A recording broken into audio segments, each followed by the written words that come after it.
So as Dan put so aptly this morning, I'm not a date person, but it was hard to ignore that today was the 21st anniversary of the September 11th events heard around the world. I was driving to Winston-Salem, just like I did this morning, driving to my second week of seminary at Wake Forest School of Divinity. And I walked into the classroom where my entire cohort was meeting with the news that they had attacked the Pentagon. So it was very hard that day to stay put, learning lofty things. For the months that followed September 11th, in response to the atrocities of that day and to the atrocious reactions of people around the world, First Friends, Greensboro's meeting First Friends, decided to explore the possibility of a 24-hour prayer vigil.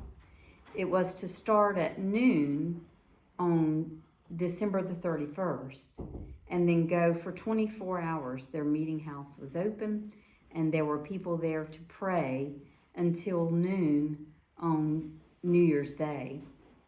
And when I first spoke with my dear friend Bob Plain, who had the leading for this vigil and actually clerked the committee that put the 24 hours of prayers for peace vigil, Bob said that they had not arrived at an easy definition of peace just to have the vigil. And he went on he very carefully explained the actual definition of peace that they had finally arrived at. And this was their definition. Peace isn't necessarily or exclusively defined as an absence of war, which that was hard for a lot of Quakers because it was hard for them to believe that among their community, their faith community, there were actually people who believed that, some at very special times and some just in general, who believed that war was a means to peace. And, it's true that all Quakers value peace, but it's how we arrive at peace that differs from person to person. This group, for 10 years, they did this New Year's Eve vigil. They wrestled honestly with how they might continue to have and keep an inclusive definition of peace. As I pondered Bob's explanation of what peace meant to them as a community, I came to realize that these friends had either unwittingly or quite conscientiously arrived at a microscopic version of what world peace could look like. Despite their differences of views on peace and justice, and despite the difficulty of being in close community with people who embodied the very things that others objected to, probably protested to, or spent time in jail for, this community just didn't hold together. Bob said that they, in the presence of these opposing beliefs and opinions, they grew together toward an acceptance. And again, in Bob's words, they almost grew comfortable with the tensions that existed between their differences. First Friends kept open a place at the table to include every voice, every person, even if they were diametrically opposed. And by remaining open to that and open to talking even about it, honestly talking about their differences, they achieved real peace. So there are some important aspects to that real peace that differ significantly from the kind of a pie-in-the-sky daydream of peace that we think about. First, real peace exists in the presence of tension, because real peace doesn't seek to eradicate differences between people or cultures or countries. I always thought, man, the U.S., we could have taken a minute just to sit and think about why, just to think about what, and to see the other side of things, or the number of other opinions and viewpoints. Real peace would never say, now sit down and listen to me.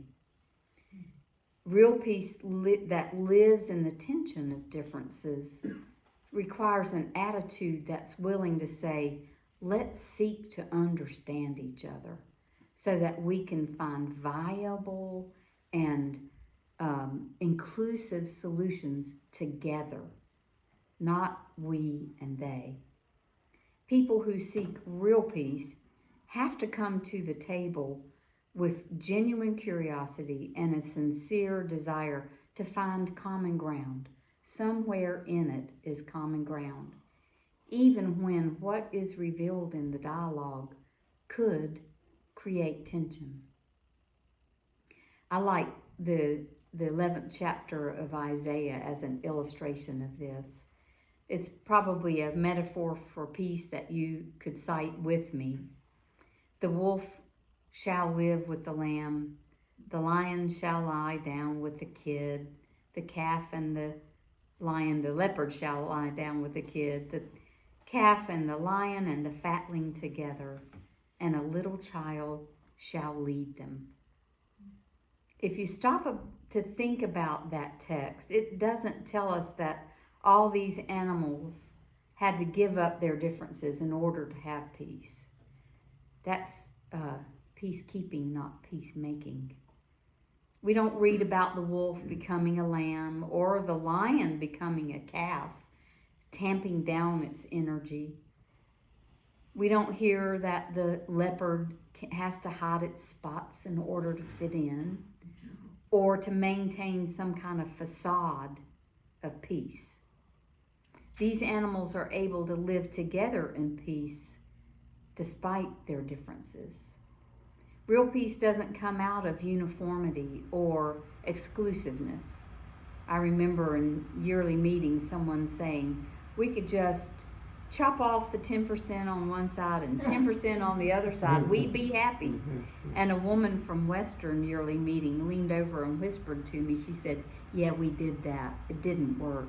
Now they're looking to chop off the other 10%. And, it gets to where it's intimate and close relationships are only acceptable. But we all know that differences exist even in our closest and most intimate relationships. So what about that phrase, and a little child shall lead them? I have a message that I like to give on humor that is the Hebrew version of this, but I'll stop with a little child shall lead them. This has long been appropriated to Jesus of Nazareth, but I like to continue the metaphor beyond its traditional interpretation. One thing I love about kids is their insatiable curiosity. They are curious about everything and everybody. My son once held him as a toddler as we were waiting in line at UPS. And a man walked up behind me, and I heard my son gasp, "Oh, you're so brown, you're black." And he and this man who was from Ethiopia had the longest conversation about his black skin. He's so brown, he was black. But it was that curiosity that had them talk about. So they want to know and understand, and they seek to understand energetically. They want to know. Why was a word that got worn out at my house with 2 kids. It's this genuine childlike curiosity about others, regardless of the tension, that can lead to real peace. Plus, kids say the darndest things, don't they? I think Art Linkletter captured that well in his show and in the book he wrote. They're honest. They speak from the heart because they don't have anything to hide, and they don't expect that other people have things to hide. And so they speak honestly and expect to be spoken to honestly. That's what I loved about working with traditional students at Guilford College. It's like, I can say anything because they're hungry for that. And unless it's hide and go seek that they're playing, kids just typically don't hide an agenda. Another aspect of real peace is patience. I don't know how many of you have sat through monthly meetings. Tracy does. Because wanting to rush through a process, because that's what peace is. It's a process. Real peace doesn't try to put people into black and white categories of right or wrong. It doesn't declare one a winner and the other a loser. Instead of rushing in with easy answers and clear-cut outcomes and hidden agendas, those who desire real peace come to see creative potential contained in differing opinions, and they learn to patiently allow that potential to reveal itself. Real peace is a process. There was once a study that a group did they took 10 people and made 10 committees of 10 people, and on each committee they put the person that is the most painful person to have on a committee, the one who says why it will never work, and here's why, and here's why, and here's why. And at the end of every month they were able to vote off people from the committee. Every committee, all 10, voted off what I call their naysayer. They had to come up with creative solutions, and the first month they came up with dozens, but once they voted off their naysayer, they came up with 2 or 3 because they needed that friction to be creative. Isn't that interesting? And so being patient with the process, there's a gradual evolution of new possibility and new solutions if we're patient. Along with tension, being comfortable with tension, curiosity and patience. Another aspect of peace is vulnerability. Most humans find it difficulty to live with the mystery of questions that don't have quick answers and easy solutions. We Americans, we're used to instant credit, instant food. Oh my gosh, I have to cook this oatmeal? Are you kidding? We do instant messaging, and we want instant solutions. We want action right now.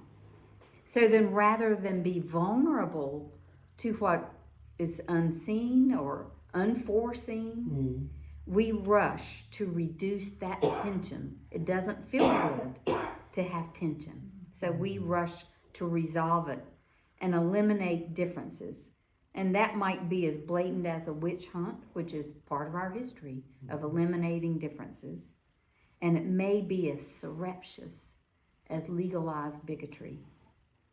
But real peace demands a continued willingness to be vulnerable to what's unfamiliar, unknown, until a common unity is uncovered. You can't enter the process of peace with your dukes up. Am I the only one that uses that term, dukes up? We can't seek to guard and be defensive. We have to put away our ego weapons to defend, defend status quo if we're open to real peace. Well, the final 2 ingredients that make real peace work are faith and trust. William Sloane Coffin said that faith, far from clearing up uncertainty, makes it possible to live with uncertainty. As we trust the process, gradual though it might be, of evolving to real peace. And we keep our faith in ourselves, our faith in others. What is it? Always assume that the other person has good intentions. And our faith in the great mystery of life that some call God. We come to the place that first friends came after working together intentionally around their differences. With faith, we can eventually become comfortable with creative tension and trust that out of that tension, new awareness and new ideas are going to be born. So you see, real peace is learning how to live patiently with tension and ambiguity and vulnerability and contradiction. What the other person thinks might contradict exactly what I think. And not to rush to resolve any of that. Sitting in the discomfort. Real peace asks us to stand at the edges of our own boundaries with authentic curiosity so we might grow in understanding and accepting the other. So I'd like to close with a story about peace. Once upon a time there was a queen. I don't know if it was Queen Elizabeth or not. But she held an art contest. She announced that a grand prize would be given to the person who created the painting that best depicted peace. And there were a lot of entries, but there were two in particular that caught the Queen's attention. And the first one was a placid scene, a peaceful scene of rolling meadows and Carolina blue skies and fluffy clouds floating past, and the green trees were shimmering in the sun. But the second painting was quite different. It was a scene of a craggy, barren mountainside. Lightning and storm clouds rolled across a blackened sky, and rainwaters rushed over the waterfall. And which picture do you think she chose? Well, you know it was the latter one, if I have it as an example. Because when she took a closer look at the dark and dreary scene, she saw a small bush growing out of the side of the mountain rock.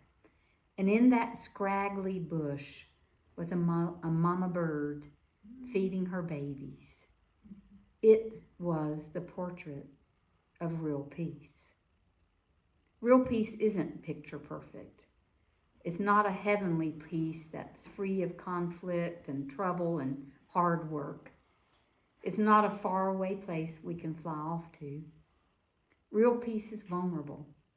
It's tense and it's ambiguous. It's right here, right now work. Real peace exists where the scenery looks threatening and barren.